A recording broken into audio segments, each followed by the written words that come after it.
Now, the terrifying reality of Donald Trump is he's only a symptom of the problem.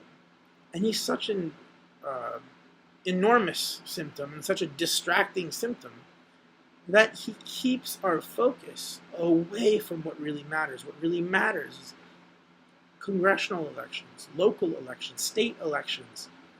Because what we see, for example, from Republican governors, they have gutted labor protections in states like Wisconsin and Scott Walker and North Carolina. And they have been successful in gutting these labor protections. And we've seen what happens when you have massive wealth inequity, and on top of that, labor is being cut. Right now, we have one of the weakest unionized labor forces that this country has ever seen. That is not okay, given the amount of wealth inequity we have.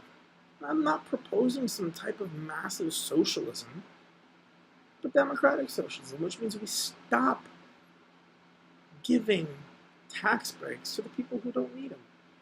We stop encouraging corporate welfare. A story came out the other day that just the Walmart employees are responsible for over $6 billion in public spending, like welfare. Now, that's not something where we get to blame these workers. These workers aren't paid a living wage. Now, while the taxpayers, us, have to fork over the $6.5 billion, Walmart is getting billions of dollars in tax breaks. So while they're getting tax breaks, they continue to argue and they continue to spend on lobbying, but they somehow continue to argue that these workers don't deserve a living wage so that they can feed their family. That needs to end. Bernie Sanders said that we have socialism for the corporate and up top, the top 1%. And we have rugged, individualistic capitalism, an all-out war for the rest of the 99%. It's not a direct quote. I put out the war thing, put in the war thing there. But we really have to start focusing on it, because on a state-by-state basis, we have Republican governors gutting labor protections and minimum wage laws. And then you also have corporate Democrats. They're not much better. The corporate Democrats, let's take the example of the most recent one in Colorado. In Colorado, they are trying to pass a Medicare for all, a single-payer type system at a state level. You want to know who's stopping it? It's the Democrats.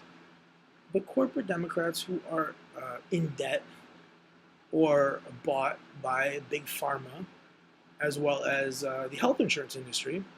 They are the ones who are stopping universal health care from taking hold in Colorado.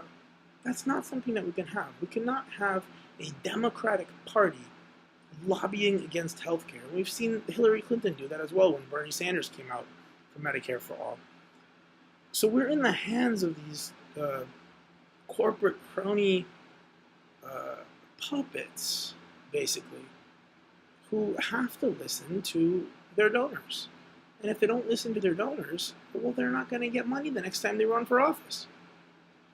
So in order for their power to be sustainable, in order for their wealth to be sustainable, they continue to pander to donors only. Now, there was a study done, and I'm going to put this in the link box down there.